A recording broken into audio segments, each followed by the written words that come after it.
Welcome to this week's episode of the Move Smartly Show. Today, we're talking about something that a lot of young people are quietly wrestling with, the feeling that owning a home may simply never happen for them.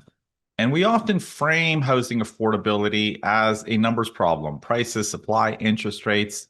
But recent academic research suggests something deeper may be happening. The research finds that when people start to believe home ownership is permanently out of reach, their financial behavior shifts. They consume more relative to their wealth, reduce work effort, and are more likely to take on higher risk investments, not necessarily because they're irresponsible, but because that long term goal that once anchored their planning, owning a home, no longer feels attainable.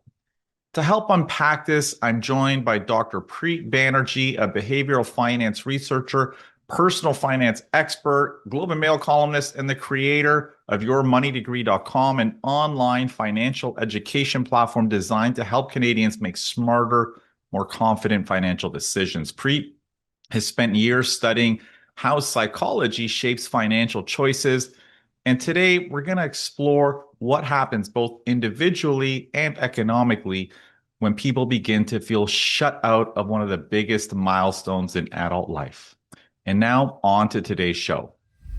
Well, Preet, thanks so much for taking the time to join us on this month's or week's episode of our Move Smartly show. Thank you so much. Thank you for having me, John. It's a pleasure to see you. For listeners who don't know, we were classmates of sort. Oh, that's right. Very pleased to hear that you finished your doctorate. So congratulations, Dr. Pasalis. Thank you. Thank you. Yeah, we were not just in the same program, we had the same thesis supervisor as well, Yeah. correct? Yeah. Yeah, the best in the world. Yeah, it was fantastic. Well, thank you. Preet's joining us from London, England. He lives there now. And as I said in the intro, he wrote a brilliant piece in the Globe and Mail. We're going to share it in the show notes. And this is what we're going to be talking about today. And, maybe we'll kick it off, Preet, by kind of getting your take on it. I thought at first glance, when I read this piece, it seemed a little counterintuitive. When house prices appreciate, you think people are going to save more, work harder. But the view of the piece was that the opposite can sometimes happen, that when it gets too far out of reach, people give up and this impacts their behavior. So maybe you can kind of set up kind of the key findings that intrigued you about the piece and the research that they were doing. Yeah, you summed it up quite well. It's almost counterintuitive, this idea that housing affordability, if prices are going up, you would think, oh, okay, so that means people are going to have to tighten their belt more in order to be able to buy a place that they want to live in. And that's true to a point. And so that does provide a bit of an incentive for some people, but there is this threshold. There's this threshold with pricing that once people feel that housing is out of reach, they do exactly the opposite. They basically give up trying to pursue home ownership. And it's the knock-on effects for either of these people, depending on where they land on this threshold, that's really, really insightful from this piece. And essentially, if you believe that home ownership is still within reach, then you are more likely to tighten your belt, save a little bit more, take less financial risk so that when you are able to purchase, you can go ahead and do that. But then once you become a homeowner, it's not only just the forced savings that helps with your wealth generation over time. That's one of the main arguments people have who are thinking about renting versus buying, is that, a mortgage is a forced savings strategy. There's more to it than just that. It seems that being a homeowner, it's like this switch goes off in people's minds and they're like, all right, now we really need to start thinking long term about so many other things, like if we're going to do a renovation, if we're going to have kids, and how we're going to save for their education. So people seem to get a little bit more financially responsible by becoming homeowners. And for the people who are on the other side of that threshold, it's like they've given up their agency in life. It's Yeah. like they're saying, this society does not have a place for me in it. There's no point. And so, you know what? I'm just going to spend more money relative to my income. I'm not going to save as much for the future. I'm going to just enjoy the present now. But they also work less, and they seem to have less ambition. So it's more like they get to a point where they give up having that ambition that they might have had. So it basically says, listen, there's a lot more to this than just running the numbers of buying versus renting. There's a real psychological impact that impacts people differently depending on where they are on this against this threshold. Hmm. Yeah, that's super interesting. And I was as I was reading your piece, I started thinking, even though at first, like I said, it was counterintuitive, you start thinking about it and it makes sense. And I wonder if part of this is, in theory, yes, we should all be saving for retirement, but retirement is a very, very long-term goal and plan. Whereas saving for a home is a very tangible, short-term-ish goal.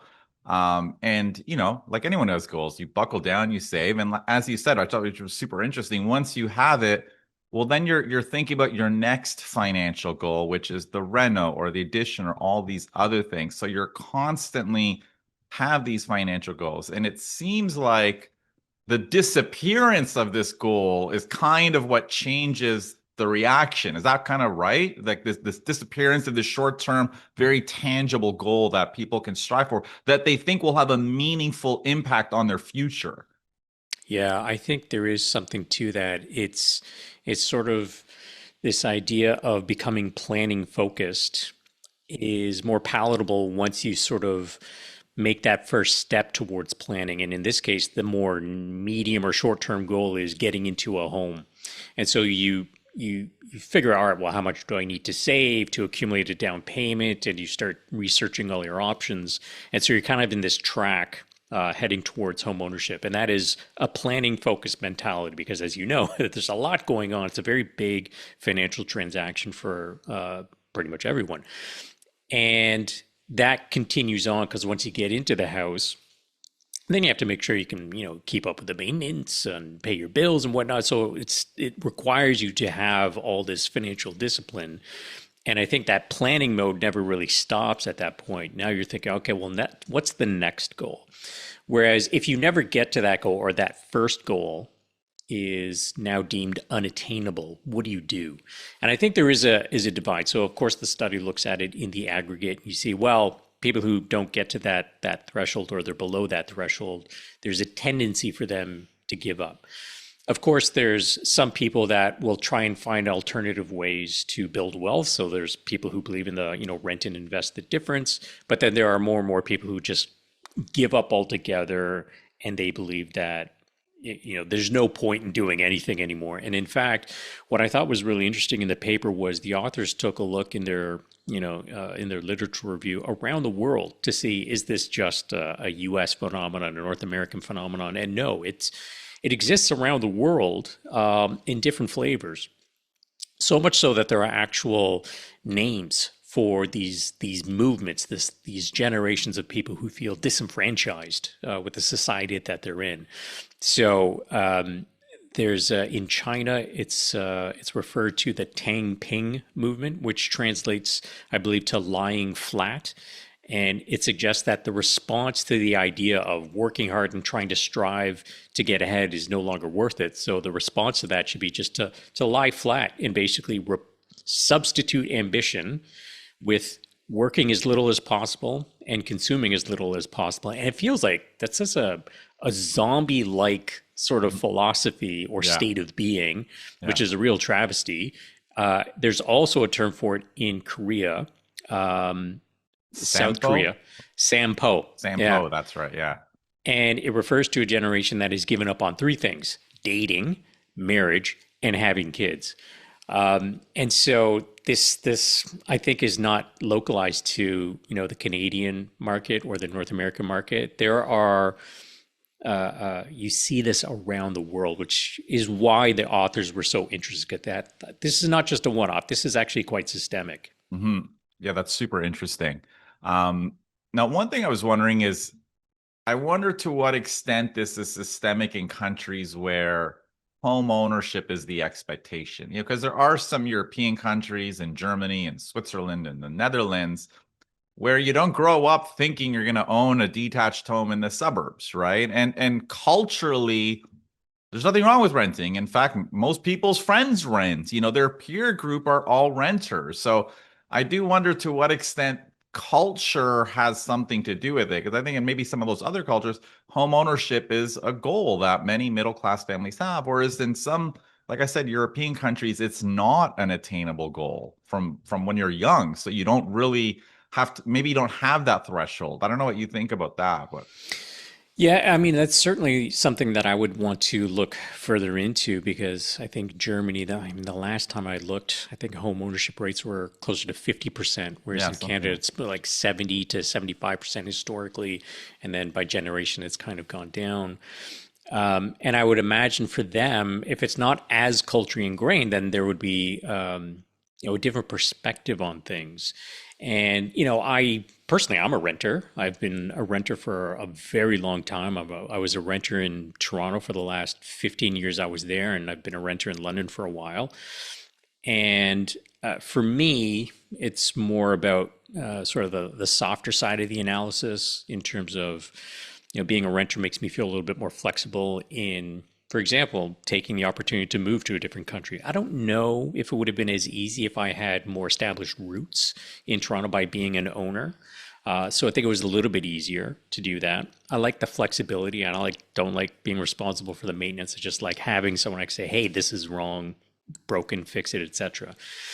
At the same time, I also took a look at the numbers and said, "Yeah, for the places I'm looking at, the rent versus price dynamics kind of makes renting look a little bit more attractive so long as I save the difference." And that discipline, what I found over the years, and I've talked a lot about, buying versus renting, the pros and cons, it feels like that is really boiled down to a numerical analysis. And I don't think that is the proper way to do it because people think mostly about housing emotionally, not really with the numbers. They can try to use the numbers to justify some decisions I've found. So some people say, well, I rent because it makes more sense on paper, but they really do want to be a homeowner and they just found that it was unaffordable to buy a home. In any case, the point I'm trying to make is that it is possible to be a renter and still build wealth over time, but it requires a lot more discipline, I would say, because it's so much easier to forego a voluntary monthly contribution to your investment portfolio than it is to skip a forced mortgage payment, right? So that forced discipline is a very important ingredient. There was an article that came out in the Wall Street Journal a couple of days ago that also took another look at this. And they basically said, there are more and more people who feel shut out of housing, but they are turning to investing in greater numbers as a substitution for building wealth through real estate. When I looked at that paper, and you'll appreciate this because we've done some statistical classes together, and we kind of go a little bit below the surface. They referred to the share of younger Americans who had opened up investment accounts. They didn't talk anything about how much money they were putting into Yeah. these investment accounts. Mhm. And so I agree that a lot of people feel shut out of the market. And so they, turn to something else like, opening up a discount brokerage account. But if they're not saving as much as they should be, then that's not really a proper substitute for trying to build wealth through real estate. And what I believe is that there's a lot more going on than just that. First of all, compared to 20, 30 years ago, you don't need a lot of money to open up a brokerage account. You can trade without commissions these days. You can trade fractional shares. It's very community based now. People encourage you to open up accounts and sometimes take some pretty risky bets with your investment portfolio. So I don't know if that piece which said, yeah, hey, a lot of Americans are just turning to this alternative to build wealth in this other way. They didn't really go far enough to say, is it effective? Is it going to be effective? From what I've seen in the last 20 years, I've been talking about personal finance, is that there are a lot of people who think that they can rent and invest the difference and grow their wealth through investing, and they don't follow through on that strategy as much as they should. Mhm. That's super interesting. Now, one thing you kind of just touched on and was even in the paper that I thought was super interesting was that they found, not only are people, consuming beyond their means once they've given up, working less, but they're also investing in much riskier investments. In the, the one that they had in the paper was crypto. And they had this like massive difference, and they kind of measured it if you're like a homeowner, based on how much net worth you have compared to the renter's net worth. And it was like such a wide gap if you're in that low net worth kind of bracket. And it just seems like if you're shut out, you're taking like these bigger, riskier bets that might have this massive impact on your life. And is that kind of part of, the concerning behavior from some of these dynamics? Yeah, absolutely. That was definitely one of the more striking findings was that for the people who had given up on the idea of ever being able to buy a home, not only did they save less for the future, not only did they spend more frivolously, not only did they work less and have sort of less career ambition, they also took higher risks. And the thinking is that, what else do they have to lose?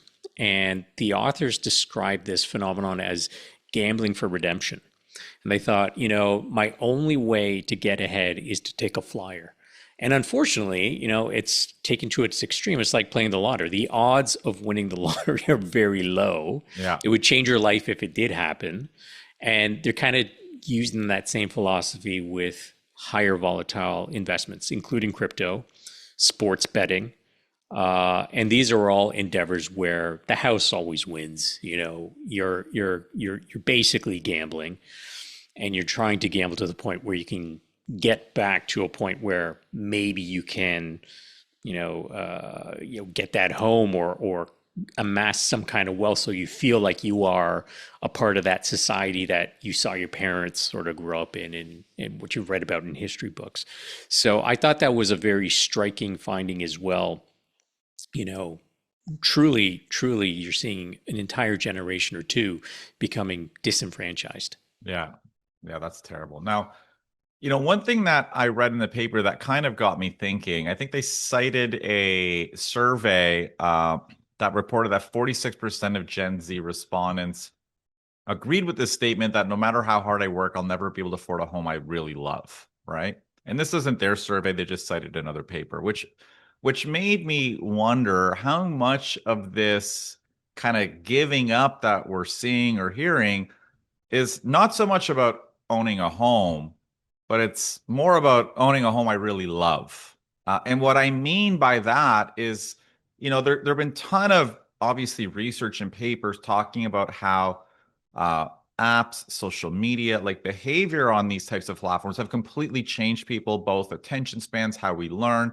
But a big part of it is also this immediate gratification that you see something as soon as you want it, you order it, it's at your door potentially in like minutes or hours, right?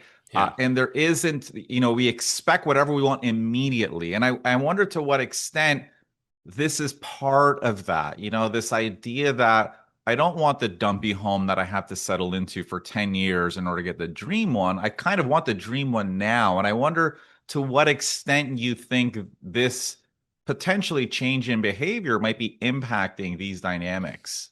Yeah, it's a very interesting question because it felt like the idea of a starter home. When I think about my parents' generation, they all had these war stories of these houses that they really were not proud of, but it's how they got started on the property ladder. And over time, they upgraded. And more you see people sort of aspiring to have homes that are maybe a little bit more loftier compared to their level of wealth and down payment savings and what have you. And it's like they've skipped that starter home and going right to that second or third home, which is going to cost a lot more money, and it's going to be more of a stretch. And I think one of the things that you kind of hinted on was what we see on social media when other people are showing us their highlight reels. We don't see the other side of things. And there's I forget who sort of coined this phrase, but we compete on what we see. And what we see around us on social media is all the positives that people want to share. Like, oh, I just bought this new house. I just bought this new car. I just went on this fancy vacation. I just went to a Michelin star restaurant. What you don't see is how people paid for those things. If you're paying for things like a vacation or going to a fancy meal and you're financing it and you're carrying this huge debt load, you don't see that. We don't compete on what we don't see. We compete on what we do see. And so we have this unfair sort of point of comparison in just seeing all the people around us and what they're spending, but not how they're affording those things, or even if they are affording those things.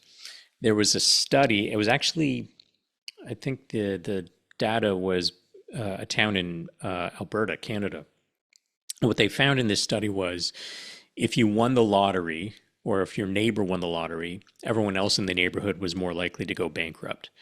And this was this phenomenon exactly because if you won the lottery, you may not advertise it to people, but you'd start seeing more toys in their driveway, like a Sea-Doo, maybe a fancier Mhm. car, or some Yeah. renovations or whatever. And once you see that, everyone else starts spending more money to keep up, not maybe knowing that, hey, that household actually had this big windfall of money. And so when someone in your neighborhood wins the lottery, everyone else in the neighborhood is more likely to go bankrupt. I thought that was such a fascinating insight into how we think about spending. So I mean, how do you fight that? I mean, because these are obvious, cultural, social dynamics. Like, how do you, is it, I mean, I know people who are just getting off of apps, quite frankly, but is it that? Like, how do you fight this behavior that's kind of going against what you should be, want and is going to have a positive impact in your life? It's probably dragging you down a little bit more. Well, that's the challenge, right? Because it's so seductive. And I think, technology and software and automation has made it easier for us to spend our money. So more and more people are ordering food on these delivery apps. And, I think everyone kind of goes through a cycle, at least I hope, where, yeah, they try it out for a while and then they realize how ridiculously expensive it is and how much poorer quality the food is when it arrives at your door cold and thrown around in a bag and the pizza is folded in on itself or whatever it is. And you've paid twice what you would have paid had you gone there in person or even just picked it up on your way home. And so I hope that people go through that cycle because I used to use delivery apps a lot more. Now I rarely use them. And it's because I just don't see the value in it. But the point is, these apps, technology, they make it very easy for us and very seductive for us to use them. And it's all about reducing friction to spending money. So the antidote to reducing the friction in order to spend money is to increase friction when it comes to spending money. And so there's a number of ways that you can do that. You can fight fire with fire. So, everyone's banking apps, I think almost all of them have the ability to set up custom alerts when you are spending past a certain clip, for the month. You can even set it by category or what have you. So you can introduce these points of friction to reduce your likelihood to spend money. You can also compartmentalize your savings. So when it comes to planning and, if you're saving for a down payment, make sure that it is saved into a separate account. Because even it being in a physically different bank account makes it feel more separate from the rest of your money. If it's all in one account, and then it kind of loses its identity as like what portion is for saving for a down payment, what portion is for a vacation, and it's very easy to mix those two, right? That the identity of that money in one pot. So there's some things that we can learn from behavioral finance about how we can enact behaviors that are in furtherance of planning. But yeah, it's tough because it really comes down to psychology. For sure. I'm going to share an anecdote. I mean, that you and our listeners might find funny because I mean, at the end of the day, it's really just throwing myself under the bus and kind of a symbol of my own behavior. And I told this to my sales team, like, never repeat this story. You're gonna sound like an old fart. And in my defense, I don't do a lot of online shopping. So, going kind of this idea of how easy it is. I remember one day I'm at home. I'm on my phone, I'm lying down, and like I'd been searching for cycling helmets, couldn't find one. And of course, the apps know. Instagram pops up on my phone, this cycling helmet that looks good. Oh, it's on sale. And my first instinct as someone who doesn't shop online is I see it. I'm like, okay, but I'm too lazy. I don't want to key my credit card number on this stupid phone. I don't want to grab my laptop, so I'll just ignore it. And then I see the buy now button. And then all of a sudden, like I had just set up Apple Pay. I was not even on Apple Pay for the longest time. And within 2 clicks, it like has my credit card, has my address, and it's like, done. you're done. It's like on your way. I'll have it tomorrow. And like my heart started racing, and I'm like, oh my God. I'm like younger people are it's like it's everything. It's like going against them. Like, and it sounds insane, but when I was younger, like even the physical process of going and buying something, putting your hand in your pocket and taking out cash and parting it with it is again like this psychological friction. It is a barrier. You physically parting and counting with money, right? And now it is so easy to part with money and to Mhm. have it the next day. And it's, and you feel for, and obviously these are good developments, but again, like obviously because you're interested in behavioral finance and how it impacts these make it harder for people to save and change behavior and not get things instantly. So, Well, let me tell you, because you hit the nail on the head, and this is a phenomenon that's been studied quite a bit in the field of behavioral finance. So there's this concept known as the pain of paying, and it boils down to this, and you nailed it on the head. When you used to pay for things with cash, it was painful. It was painful to take money out of your pocket and give it to someone else. It was very tangible, very salient. And so there's pain associated with giving up money. The exchange, the trade-off is that you receive something that gives you some kind of pleasure, whatever it is that you're buying. And so what happens is when you paid with cash, you felt the pain at the time of the transaction, and that pain serves as a moderating component. And so it limits how much pleasure seeking you want to do. You want to buy and accumulate stuff. And if there were no barriers to that, you would just accumulate as much as you can. But there's pain in having to part with money. Now, what happened was, as people start to use credit cards, now there's a temporal decoupling of when you experience the pleasure and when you feel the pain. So you feel the pleasure in the moment, but the pain doesn't happen until 30 days later when you get your credit card statement. And so when that pain is not coincident with the pleasure-seeking behavior, it cannot moderate it as much. So you tend to spend more simply because it's credit. But you can go even further than this. The identity of that money that you spent, once you get your credit card statement at the end of the month, it is now diffused. It is mixed together with all these other expenses that you had throughout the month. And so you can't tie it specifically to that pleasure-seeking event that you had, 20, 30 days ago. So it loses its salience relevant to that pleasure-seeking behavior. But you can go even further than this.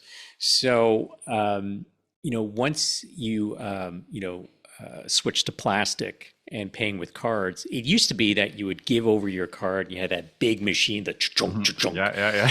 right? And that was kind of like an extra pain signal. But now it's tap, right? And it's so easy. And it's almost, for some people, it's kind of fun to tap and hear that little beep. And you get that little dopamine hit.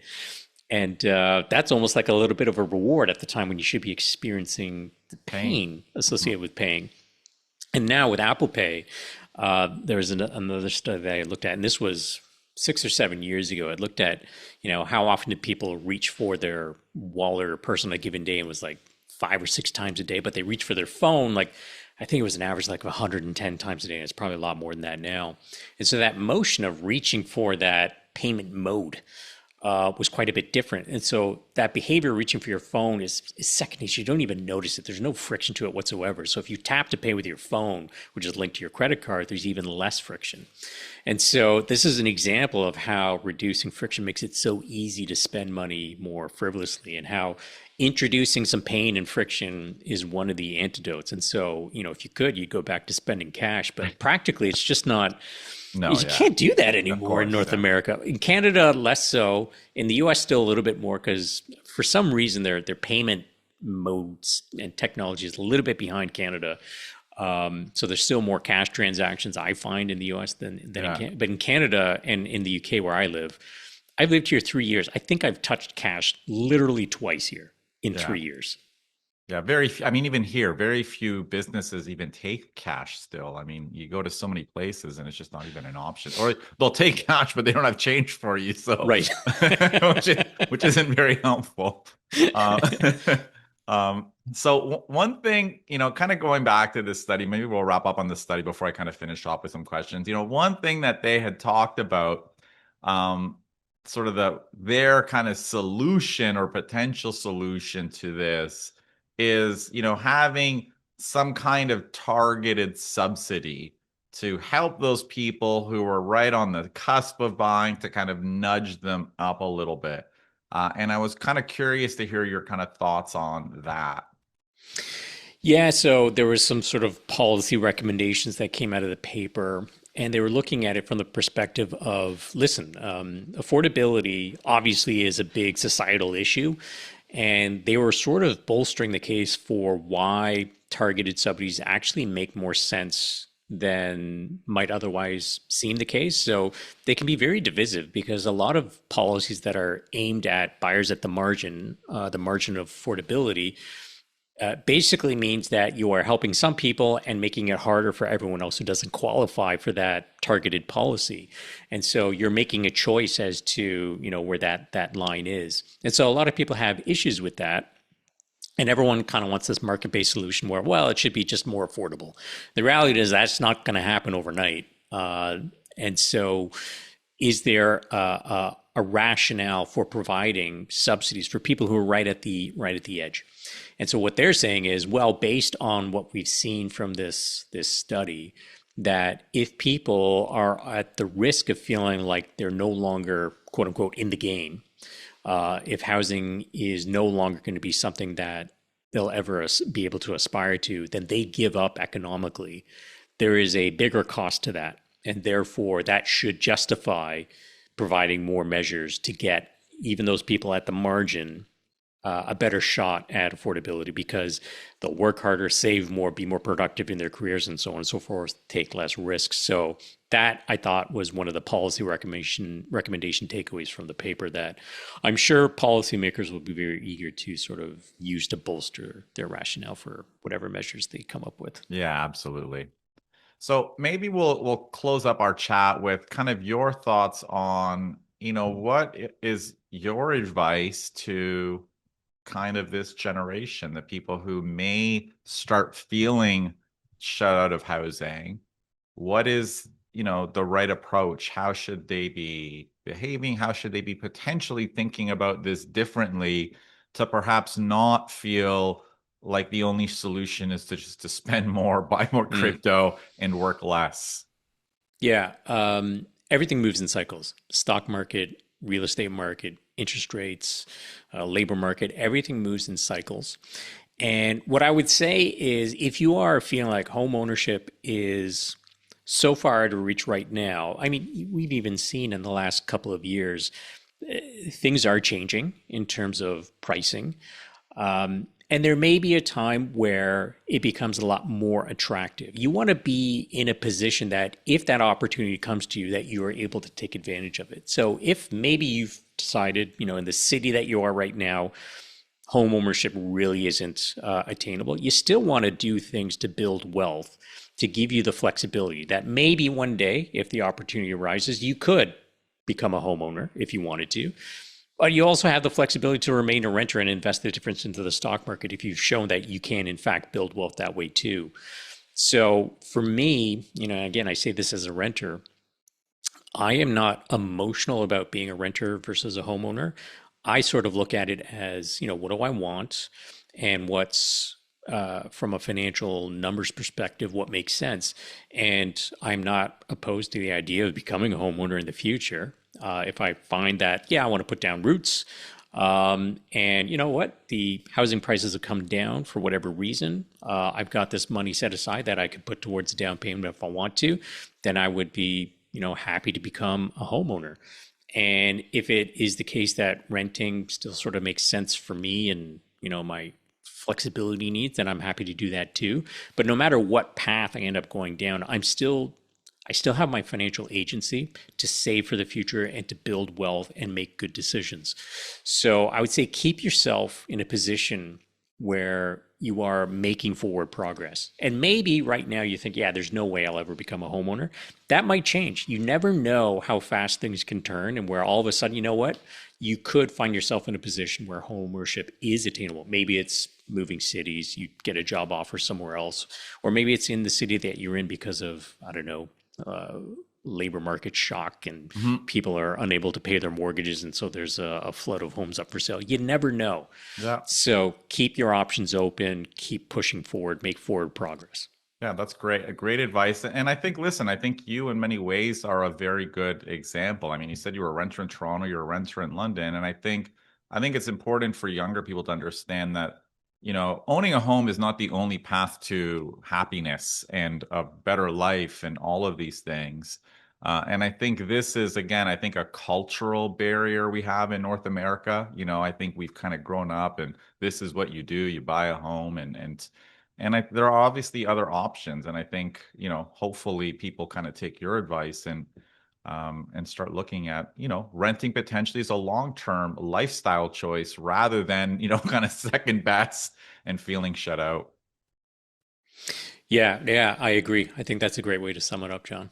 Awesome. Well, Preet, thanks so much for taking the time to join us today and share your thoughts on this very, very interesting study and hearing your advice for tomorrow's potential buyers or long-term renters. Yeah, thanks so much for having me. Real pleasure.